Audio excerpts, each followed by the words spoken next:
Well, welcome back to the Piney Woods homestead, y'all. We are getting ready for meat birds. We raise the Ranger variety of chickens. We get them from Freedom Ranger Hatchery in Pennsylvania. Have for many years now. They do great for us. And normally we brood them in a certain manner up in the garage, an old brooder that I put together several years ago and just got tired of doing that. We're going to do something new today, guys. Thanks for stopping in at the Piney Woods homestead. Hit that like and subscribe if you hadn't. And guys, if you have, as always, we appreciate you. All right, so there's a couple of things I'm gonna need. Drill, saw. Got some of these little joist hangers that I'm going to use. And some 2x4s off the mill. So I'm gonna get my cuts made. I just measured for a top and bottom rail. You'll see why in a few minutes. Get those cut, and we'll go back over there and I'll explain to you what I'm doing.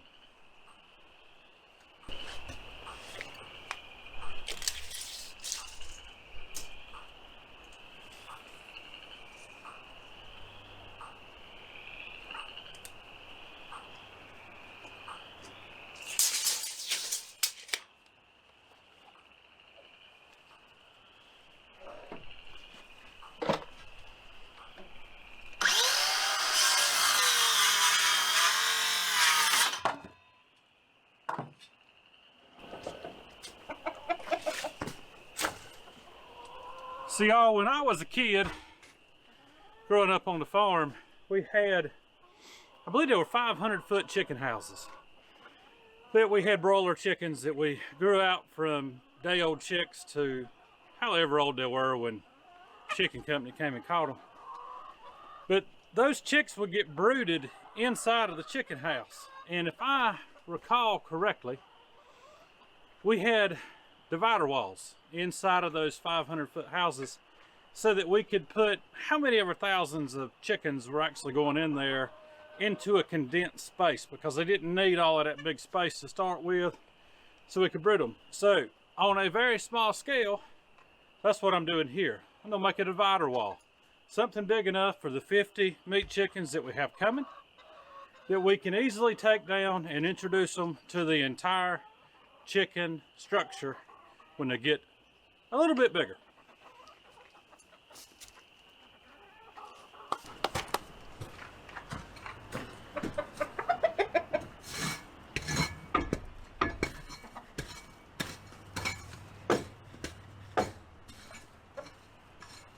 Now, probably the biggest threat that we have to baby chicks around here are rat snakes. They can get through this 1-inch chicken wire. The bigger ones cannot. They'll get stuck in it, but smaller ones can, and there's plenty of gaps around where they can get in to feast on our chicks. We've had it happen before. So all I'm doing is trying to get me a fairly level spot down here at the bottom so I can put my first board kind of under the ground just a hair.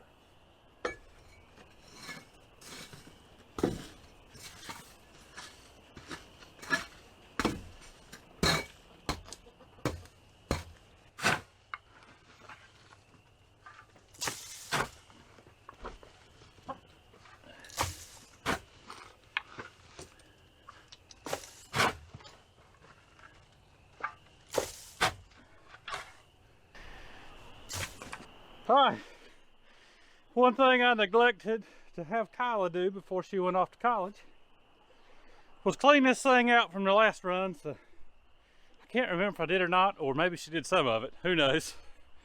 So I'm gonna clean this out real quick, but it's time to come out of these coveralls. Get hot when you really start working, y'all.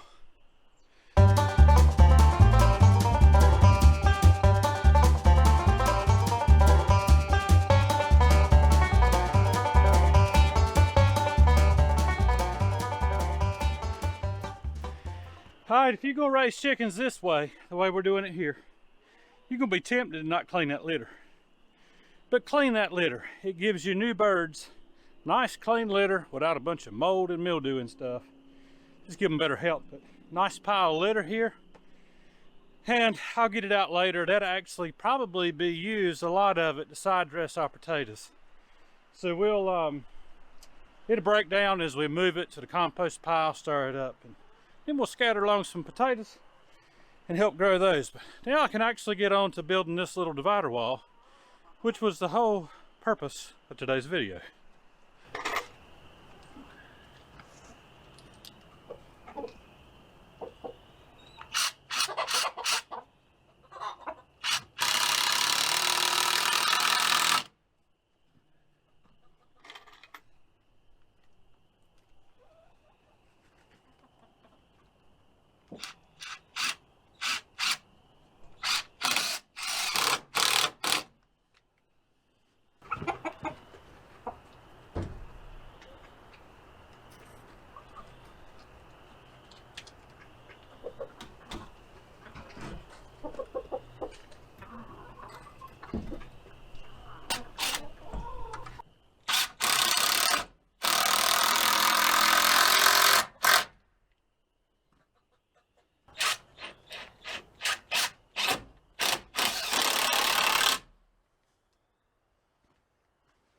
I decided I didn't even need those joist hangers. This is a temporary wall that'll be able to come out in about 60 seconds.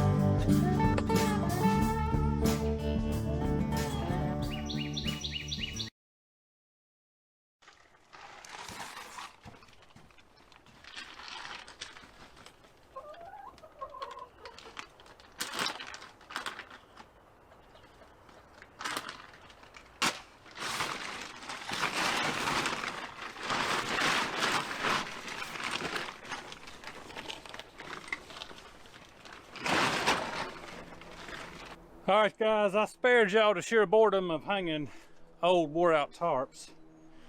But now we have a small section where we can brood our chicks.